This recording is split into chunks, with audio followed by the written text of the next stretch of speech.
de Rodrigo Gil, que nosotros que somos clínicos, por unos casos clínicos, precisamente de pacientes que hemos visto. Esta es una señora de 58 años. Ella no fuma, es asesora del hogar y fue sana hasta mayo del año 97. En ese momento tuvo un cuadro febril con tos seca y disnea de esfuerzo discreta pero progresiva. Ella consultó solo en octubre del 97, porque ya la disnea se había hecho a mínimo esfuerzo, tenía excesos de tos, anorexia y pérdida de 10 kilos de peso en 5 meses. Al examen se encontraron crepitaciones pulmonares basales bilaterales y tenía el antecedente de una paloma que tenía en casa y que cuidaba personalmente por tiempo largo. No toma medicamentos de ningún tipo. Su radiografía de tórax era la que ustedes ven, en la cual se ve claramente una enfermedad pulmonar difusa con, podríamos decir, un vidrio esmerilado prácticamente en las zonas centrales y periféricas. Su tomografía computada demuestra más claramente esto y vemos que la enfermedad pulmonar difusa se extiende hasta los lóbulos superiores, compromete todo el pulmón, hay ligera dilatación de los bronquios y se encuentra más hacia abajo áreas típicas de atrapamiento aéreo, constituyendo en algunas partes, como aquí podría ser, por ejemplo, el aspecto, aquí no tan característico, pero el aspecto de queso de cabeza. Término que se le ha puesto internacionalmente a esta, digamos, combinación de atrapamiento aéreo y áreas de vidrio esmerilado, el aspecto de queso de cabeza. Bueno, los exámenes de función respiratoria de nuestra paciente demostraban que tenía una capacidad vital forzada de 41%, un lavado broncoalveolar con 34% de linfocitos, una diferencia alveolar arterial muy aumentada y las precipitinas para paloma fueron positivas. La biopsia que se efectuó en la paciente demostró una típica imágenes de sugerentes de neumonitis por hipersensibilidad con un infiltrado linfohistiocytario importante, con tabiques muy engrosados alrededor de la vía aérea y con granuloma, con células gigantes e inclusión de cristales de colesterol, que es un hallazgo frecuente en estos casos.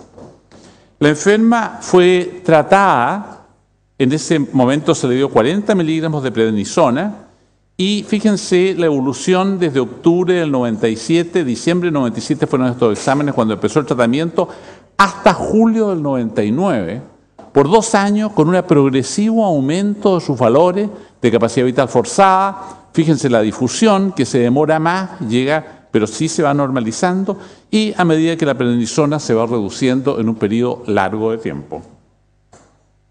Esta es la tomografía computada de octubre del 98, claramente diferente en relación a la primera, en la cual prácticamente es una tomografía computada normal. Este es otro caso. Esta paciente tiene 58 años, vive en el centro de Santiago, es dueña de casa, exfumadora de 25 paquetes años hasta 1988, y en enero del 99 ella tiene disnea de esfuerzo moderada que se trató como asmática, y solo se estudia el año 2001. Esta era la radiografía de tórax del año 2001 de la paciente, en la cual se ve nuevamente una enfermedad pulmonar difusa que compromete los 2 pulmones, y esta es la tomografía computada, en la cual hay algunos quistes aéreos, no sé, como allá, por ejemplo. Enseguida un vidrio esmerilado difuso también, algunas áreas de atrapamiento aéreo, que se ven especialmente por acá, no tan clara como la anterior. Su capacidad vital forzada era de 46%, con una difusión de 34%, y la biopsia era absolutamente característica de una neumonitis por hipersensibilidad, con granuloma y células gigantes, con el infiltrado linfohistiocytario y alrededor de la vía aérea, sin elementos de fibrosis. En agosto del 2001, nuestra paciente se le dieron 60 miligramos de prednisona por 3 meses, tuvo un intenso síndrome cachingoide, hubo que reducir la dosis hasta 20 miligramos, tuvo alivio de su disnea, se mantuvo con prednisona un poco más alta, 30 miligramos hasta el 2002, desarrolló una miopatía esteroidal, la prednisona se bajó a 10 miligramos cada 48 horas y se dio azathioprina por los próximos 2 años, debiendo suspenderse por profunda leucopenia. Esta fue la radiografía de tórax de noviembre del 2003, con este tratamiento azaroso que les he descrito, y este fue la tomografía computada del año 2003, en el cual se ve lo mismo, pero más acentuado, con mayor compromiso. En junio del 2004 hubo una interconsulta, la vimos por primera vez en el hospital, reinterrogada, tenía contacto con palomas que anidaban en el techo de su casa, y su casa era una casa muy antigua, con mucha humedad. Hacía 1 año debió cambiar la alfombra del living y no quisieron ponerle piso flotante por la humedad ambiente. Se realizaron nuevos exámenes, el lavado broncoalveolar tenía 44 millones de células, con 23% de linfocitos, y las precipitinas antiaspergilares eran positivas, las precipitinas de paloma también eran positivas, y el ecocardiograma tenía una presión de arteria pulmonar de 39. Se mantuvo con 10 miligramos de prednisona y rechazó iniciar nueva cura con inmunosupresores. Se le indicó cambiarse de casa, lo cual cumplió por 2 años, y a fines del 2006 vuelve a su casa. Y esta es la función respiratoria que ustedes ven cómo empezó, sube, tiene respuesta en relación a los tratamientos, este tratamiento tan dificultoso que tuvo, y al final llega a la situación de noviembre del 2007, que tenía solamente 36% de capacidad vital forzada, con una test de marcha con una desaturación profunda de 91 a 78. Este es el escáner del año 2007. Fíjense la destrucción de la arquitectura pulmonar completa con áreas evidentes de fibrosis. Tuvo 2 neumonías en el año 2007, un tromboembolismo pulmonar, oxígeno continuo desde el 2009 y se trasplantó el 2010. Esto es un ejemplo de 2 de las situaciones que vemos frecuentemente los que trabajamos más en esto de esta neumonitis por hipersensibilidad. ¿Qué pasa con la neumonitis por hipersensibilidad? Bueno, son partículas orgánicas que se inhalan en huésped susceptible.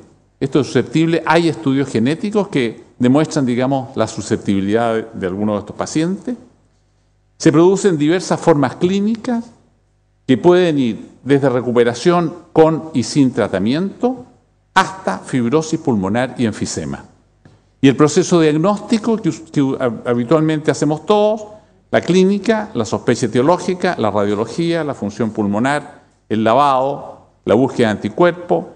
En Chile casi no hacemos, pero en otras partes sí se hacen las pruebas de provocación y la biopsia pulmonar y planteamos el tratamiento. Clásicamente se ha descrito 3 formas: la aguda, la subaguda y la crónica. La aguda la vemos muy poco. Y en histopatología, conversaba con el doctor Menezes y me dice, tengo dificultad para conseguir cuál es la histopatología de la aguda, porque realmente no se biopsian estos enfermos en general. Dan un cuadro con fiebre, con calofrío, tiene disnea, suelen tener tos seca, mialgias que tienen todos estos pacientes, no pierden peso, es agudo. Hay crepitaciones en el examen físico y la radiografía fundamentalmente con infiltrados nodulares. Hay una función restrictiva y una difusión disminuida. La subaguda y la crónica se diferenciarían según esta clasificación porque la crónica encuentran fibrosis en la radiografía de tórax, elementos claros de fibrosis. Y en general, la función respiratoria en estas 2 es mixta o puede ser mixta. La pérdida de peso, que ya la veíamos en nuestra primera enferma, recuerden, perdió 10 kilos de peso, es algo que se describe y lo hemos visto muchas veces. Se ha discutido esa clasificación y hay hoy en día una proposición de dividirlos en dos grupos de estos enfermos. Unos que tienen el antígeno evidente, que tienen síntomas y radiología sugerente de exposición reciente de antígeno, hechos que hablan de reversibilidad. Y otros en los cuales pudiera ser cargas de antígenos repetidas, posiblemente. Encontramos hechos clínicos, radiológicos o de biopsia, ¿no?, de enfermedad intersticial avanzada, y esto apunta a lo reversible y esto apunta a lo irreversible. ¿Cuál es la diferencia entre estos 2? ¿Qué pasa entre estos 2? No se sabe claramente. Se plantea que pudieran haber distintos fenotipos o respuestas inmunes diferentes a diversos antígenos o diferentes intensidades de exposición, no está muy claro. Las etiologías son bastante clásicas, hongos, aves, son las etiologías fundamentales. Causa ocupacional, siempre hay que averiguarla. Causa medioambiental. El antígeno, a veces, las menos, es obvio. Un paciente que hace un desarrollo de esta enfermedad y tiene un criadero de caturra, por ejemplo, que nos ha tocado, y es una cosa, uno está muy contento porque ya tiene una parte fundamental. En general, el antígeno es difícil de determinar. Sobre todo, por ejemplo, cuando se produce por aguas contaminadas, lo que se ha descrito en humidificadores, en una enfermedad especial japonesa, los pulmones genuinos, o sea, pulmones con auténticas plumas, también se han descrito y se han demostrado, y últimamente se han descrito un grupo de pacientes que trabajan en industrias de metales, hay unos líquidos especiales que se limpian los metales y esos son colonizados por micobacterias. Y por último, el antígeno nunca determinado. Y este antígeno nunca determinado en la Clínica Mayo, por ejemplo, una serie de 81 casos que publica en la Clínica Mayo, solamente en 25% encontraron antígeno. Nosotros en nuestra serie lo revisamos y más o menos en 45 a 50 no tenemos sospecha de antígeno. Clásicamente hay algunas enfermedades que se han descrito, el pulmón del granjero con estos antígenos sospechosos y la fuente, la neumonitis de los ventiladores en general, el líquido de trabajo con metales que se los mencionaba, el pulmón del sauna, estos hongos y bacterias, proteínas animales, fundamentalmente los criadores de paloma. Esto en Chile, si uno las busca, es bastante frecuente. Dicen que en México, por ejemplo, Moisés nos ha dicho muchas veces que en México la paloma es como los perros aquí, o sea, todo el mundo tiene palomas y por eso ellos tienen tanta de esta enfermedad. Y los químicos, los asociados a isocianato, que es conocido.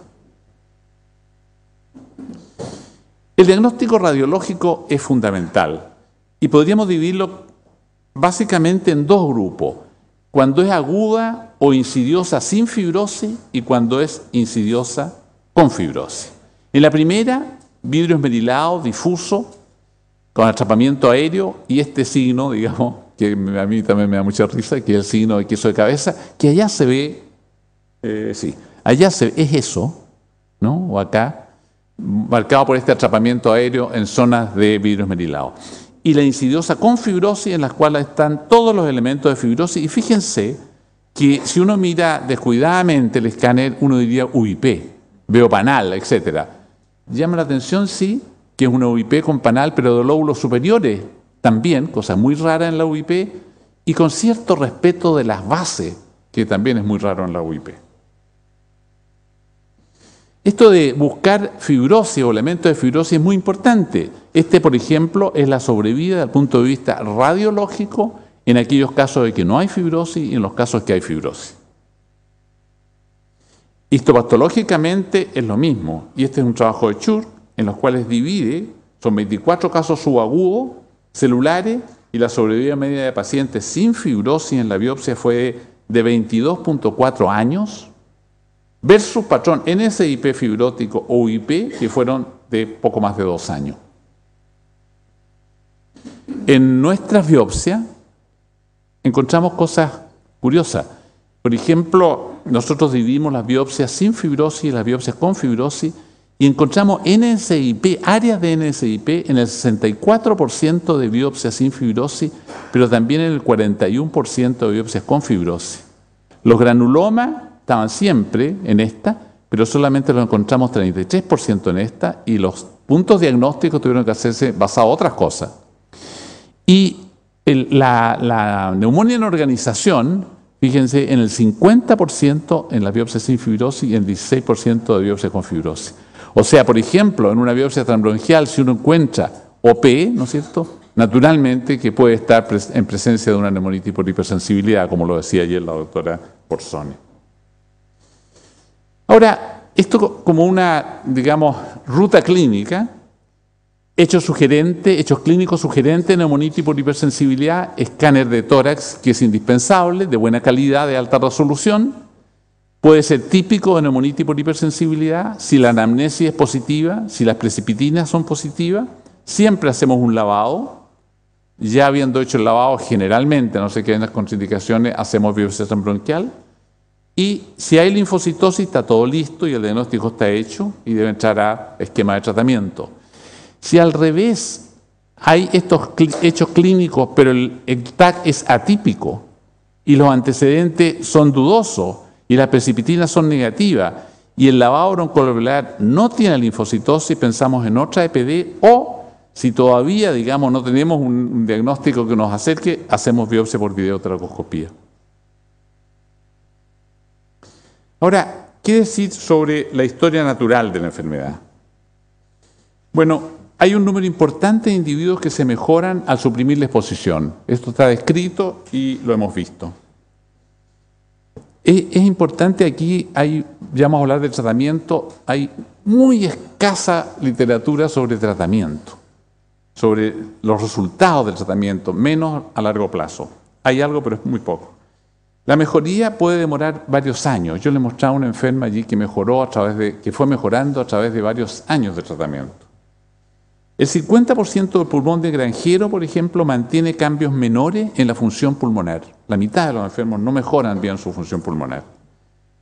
En aves, la enfermedad crónica puede mejorar mínimamente o nada.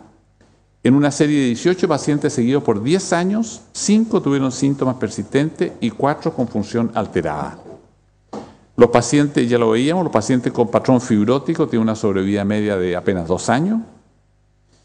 Es interesante, esto es relativamente nuevo, que así como hay exacerbaciones a las cuales se refería Matías en la fibrosis pulmonar idiopática, existe en un 14% de exacerbaciones en estos pacientes, también que son bastante graves, sobre todo si el patrón es fibrótico. ¿Qué hacemos en general nosotros en nuestro hospital con estos pacientes? Bueno, primero, buscar y remover el antígeno si es posible. Muchas anamnesis, y puse esto así destacado porque es experiencia de todos nosotros que en la tercera o cuarta anamnesis cuidadosa, prolongada y paciente, logramos obtener la posible agente, digamos, eso es una experiencia común. En los casos agudos puede ser suficiente si encontramos el antígeno, en los casos crónicos puede ser inútil, que aunque lo encontremos a veces ya hay tanto daño y tanta fibrosis que es inútil. Y si no se reconoce, intentar un cambio de ambiente. Esto es fácil decirlo, es tremendamente difícil hacerlo en la realidad, así que lo pongo, pero creo que es poco útil. Ahora, la terapia antiinflamatoria, la prednisona es la primera elección en estas dosis, según gravedad, por 1 mes y descender de acuerdo a evolución por 3 a 6 meses o más si el antígeno no es detectado o es inevitable. Y los inmunosupresores, azathioprina, el que tenemos más digamos, experiencia, si no hay respuesta a los 3 meses, agregamos esto, o si hay signo en el TAC o en la biopsia de fibrosis. En las exacerbaciones damos 3 bolos de metilprednisolona de 500 miligramos a 1 gramo cada 24 horas y seguimos con 0,5 miligramos por kilo de prednisona por 1 mes y vamos bajando de acuerdo a la evolución. Y por último, en algunos pacientes debemos llegar al trasplante pulmonar. Ahora, los corticoides es el gran tratamiento aquí, en este esquema que les decía yo, cuando nos encontramos con esta situación. Cuando nos vamos acercando hacia acá, hacia esta situación, ya los corticoides empiezan a tener una menos expectativa de resultado y los inmunosupresores los introducimos aquí en la esquema que les mencionaba recién. Ahora, siempre tenemos esperanza en estos casos, que pueden haber áreas todavía inflamadas y que responden, y por eso nunca dejamos a estos pacientes sin un trial de corticoides o inmunosupresores de algunos meses. Pero nos cuidamos de no postergar eso si vamos a hacer solamente daño en un pulmón que ya está muy fibrótico. Ahora, puse esto es interesante, es una familia con alveolitis arígea extrínseca por paloma, y este es uno de los miembros de la familia, esto en una revista pediátrica, pero lo puse por las respuestas de los distintos parámetros de función respiratoria, y este que me interesa porque lo hemos visto nosotros, la difusión. Que la difusión, esto es meses, se demora bastante tiempo en llegar a los valores que uno espera como óptimos. En resumen, esta enfermedad es una enfermedad infrecuente, y al decir infrecuente digo una cosa muy débil, porque en todos los estudios epidemiológicos de esta enfermedad se dan valores extremadamente distintos, depende de dónde se estudian. Yo creo que hay urgencia en sospecharla. Los dos casos que les presenté tuvieron tardanza y el segundo, creo yo, que fue una tardanza de 2 años y que fue muy desgraciada para la evolución que tuvo la enferma. La tomografía computada y el lavado broncoalveolar son indispensables. Las precipitinas, de lo cual podríamos hablar, son útiles, pero tienen varios bias. La biopsia transbronquial también es útil. Tenemos muchos casos con diagnóstico histopatológico muy bonito en relación a que encuentra los hallazgos de esto. Si aparecen otros hallazgos como los que mencionaba, tener en cuenta que pueden coexistir esos dos alteraciones histopatológicas. Y en casos dudosos hacemos biopsia por videotracoscopía. Puse lucha por identificar y evitar el antígeno, en el sentido de las anamnesis repetidas que les decía. Los corticoides deben utilizarse, pero por periodos no muy breves, y atendiendo bien a las eventuales, sobre todo cuando no se ha identificado el antígeno, y sabemos que puede estar en el medio donde la paciente vive. Entonces yo en esos casos tengo especial cuidado de mantenerme mucho tiempo siguiendo al enfermo y con dosis, aunque sea muy mínimas, de corticoides. Inmunosupresores, hay casi nada publicado sobre eso, lo usamos con los criterios que les dije. Ojo con las exacerbaciones, estos enfermos pueden hacer exacerbaciones, en los cuales hay que tener la misma conducta que explicaba Matías Florenzano en la mañana, en relación de descartar drogas, ¿no?, de descartar infecciones o de descartar problemas hemodinámicos. Y por último, el trasplante es la última y desgraciada terapia para algún grupo de estos pacientes crónicos. Muchas gracias.